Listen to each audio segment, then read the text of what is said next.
نو که چېرته ما مسله وکړه چې د ښځو دا مسله داسې ده او د سړو دا داسې ده نو یو کور ته ډېر بې پیدې مولا دی او چې شاعر د نر زوی را لګېدلی شاعر څه یادوي شاعر ته کته کېنې تم لاس پړکای کته کېنې تم لاس پړکای کته کېنې تم لاس پړکای او که زه کېناستم زم لاس پړکوم الله ډېر ښکلی شعر وي ډېر ښکلی شعر وي په هغې شعر کې هغه څه یاد کړي زما او ستا د خور باڼه یاد کړي زما او ستا د خور تورې زلفې یادې کړي زما او ستا د خور شونډې یادې کړي او ما او تا ورته لاس پړکوو ما او تا ورته ښه خوشحاله ناست یو هلکه څه د حکمت نه او فلسفه یې وویله نو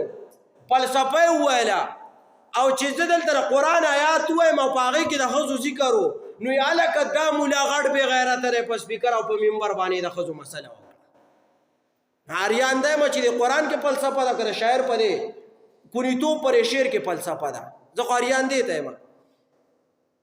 نو که زما او ستا د خور تورې زلفې یادوي زما او ستا د لور تورې زلفې یادوي زما او ستا د ښځې یادوي دا شاعر چې دا تورې زلفې او تور باڼه یادوي او دا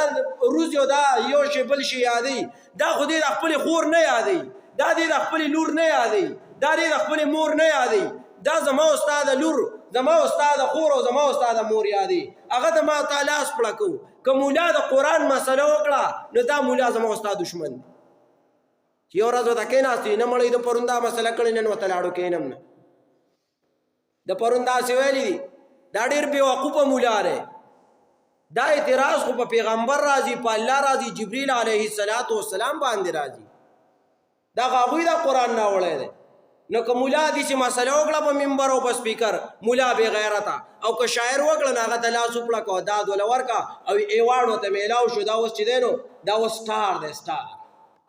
او چې مولا که مسله وکړه مولا بې وقوفه بې غیرته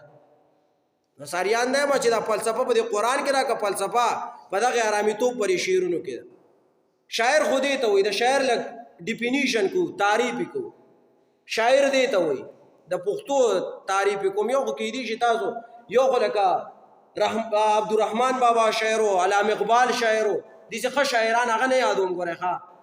لکه مخکې چې کوم تیر شوي دي هغه نه یادوم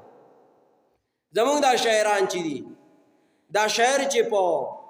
زما او ستا د خور لور چې په لار کې لیدلې ده او په هغې باندې زړه او ذهن ورغلی دی او سترګو یې کتل کړي دي په هغې عشق چې دی ناکامه شوی دی او د دنیا یو بیکوړ سړی پاتې شوی دی د دې زمانې یو لایټ او وروسته سړی پاتې شوی دی چې نه یې مونځ پېژنتو نه یې قبله پېژنتا نه یې جومات پېژنتو نه یې حجره پېژنتا دې ته ما او تا شاعر وایو او بیا علما ته ښکلې مرتبه ورکړي شاعر خو دې ته وایي چې د قرآن شاعري وکړي شاعر خو دې ته وایي چې د نبی علیه السلام صفتونه وکړي شاعر خو دې ته وایي چې د مؤمنانو صفتونه وکړي چې زما او ستا خور لور په سټیج باندې یاد نه کړي د دې خلکو مخنیوی پکار دی ما او تا په کویدنو کې راوستي هلکه دا چې دی زمونږ کویدن ډېره په ښه طریقه باندې وشوه ځکه پلان کې شاعر پکې راغلی نو مې ځکه نه علمه چې بیا به خلک وایي چې زه یاد کړم که نه دا خو ښه خبره نه ده نو په هغې کویدن هلکه ډېره په اسلامي طریقه وشوه ولې زما او ستا خور لوري پکې یاده کړه هلکه دا مونږ په واده کې راوستی دا چې دی نو برډ دی او دا پلان کې